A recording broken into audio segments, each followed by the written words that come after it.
राणीपुर सॼे मुल्क जियां राणीपुर में भी पाकिस्तान जो 73हें योम आज़ादी जो ॾियाड़ो वॾे जोश जज़्बे सां मल्हायो वियो।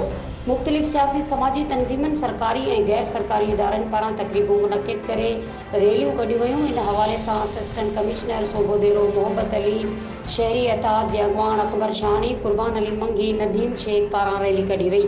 टाउन कमेटी ऑफिस में town officer Mumtaz Unar, town committee जे मुलाज़िमनि ऐं शहरियुनि सां गॾिजी टाउन कमेटी ऑफिस में क़ौमी झंडो बुलंद करे मिठाई तक़सीम कई वई। मोटरवे पुलिस पारां मज़हर मॉडल स्कूल जे शागिर्दनि उस्ताद सां गॾिजी रैली कढी वई, जॾहिं त मुख़्तियार फोर्स वॉलंटियर नकाज़ फ़क़ा जाफ़रिया राणीपुर पारां सैयद इरफान शाह शाहनवाज़ सोलंकी जी अॻवाणीअ में जश्न आज़ादी जे हवाले सां खीर बाज़ार खां बाब दस्तगीर गेट ताईं रैली कढी वई। उन मौक़े ते अॻवाणी ख़िताब कंदे चयो त पाकिस्तान असांजो प्यारो मुल्क है, असां पाकिस्तान ऐं पाक फ़ौज सां हमेशा गॾु आहियूं। मज़ीद खबरों और तफसीलात के लिए विजिट करें हमारी वेबसाइट www.awamiNewsHD.com।